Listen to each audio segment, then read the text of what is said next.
Chika that exactly, sir. Malawak pa rin ang organization na ito, sir. And it's just a matter of time na may mag-emerge na bagong leadership. Buti na lang na-freeze natin most of their major accounts while they're asleep. At di lang natin sila napilayan, aray. Mukhang nalumpupan natin buong organization nila. Tagumpay, cute ako. Pero ako'y gumagwapo kasi kasali ako sa GAGO. At habang patagal ng patagal, palit ng palit ang mundo nila. Agent Carlota and Agent Kokoy here have been given top clearance and will officially working for us. Well, may point talagang rehabilitation, no? Lalo na sa mga tao na may chance sila magbago tulad ng taong ito. Sabi nila, people don't change. Sigurado ka ba dyan, Agent Shano? Don't worry. Kapag nagloko na naman tong dalawa na to, ako mismo magpapakulong sa kanila. Ay, ang harsh! Ano ba yan, chill? Ito naman si Agent Alex, parang wala tayong pinagsamahan. What about Victor and Donabel Beltrovi? They are being tied in a secret court. Ngayon, they are under our custody. Umaapil ang abogado nila na i-consider ang mitigating circumstance na sa bandang huli, they help sa pagkalansag sa Concordat at kay La Morte Bianca. We want to enter into a deal with both Victor and Donabel. Baka meron pa silang ibang impormasyon na pwede nilang ibigay for other threats na maaaring dala pa ng loose elements ng Concordat at ni La Morte Bianca. Then we might be able to give him a plea bargain. At ano sabi nila? Wala na daw silang may bibigay pa. Or ayaw nila magsalita pa dahil wala na sila sa poder ng kapangyarihan. And their lives will be in danger. Pero, are we asking the right question?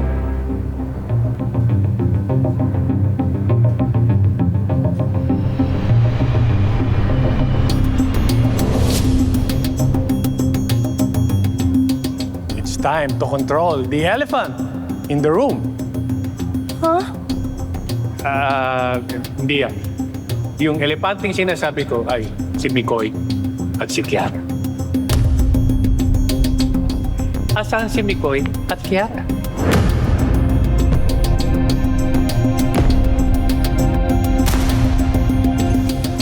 Hi.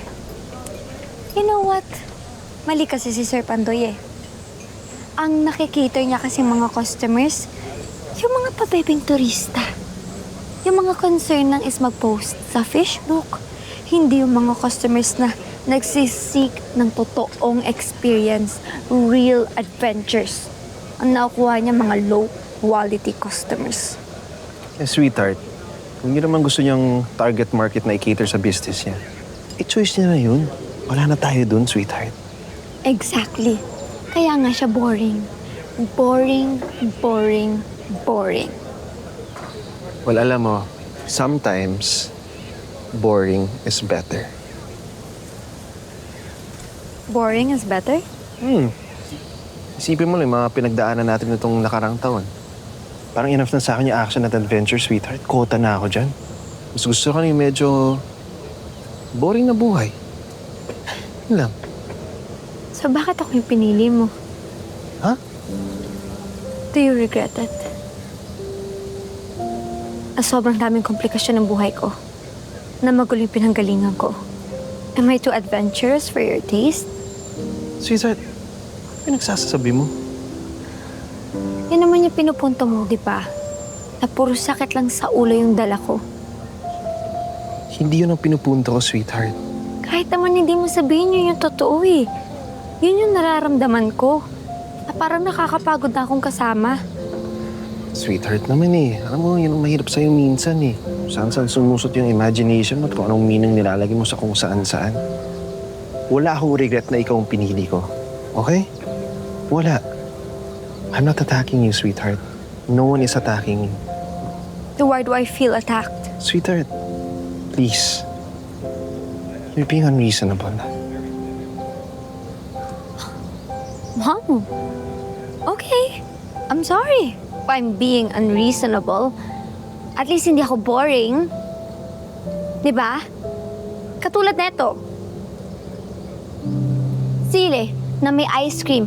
Tingin mo ba it makes sense na ang ice cream may sili? No, it doesn't make sense. It's not supposed to make sense. Pero that's life. Kailangan kahit papano may bago. Kahit papano may adventure. Hindi yung boring, hindi yung pare-pareho lang.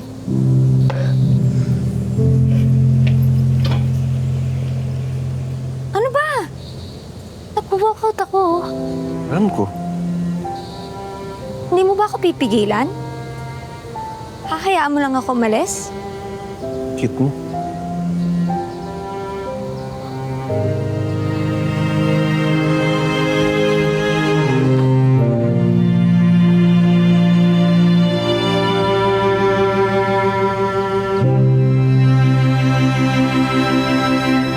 Hello mga kapatid! Ako si Enrique Hill ng A Secret and Proud. Mas lumalalim ang sekreto sa bawat episode. Kaya pa ba? Kung kaya pa, mag-click na sa next video at mag-subscribe na sa TV5 YouTube channel. Let's go! Now na!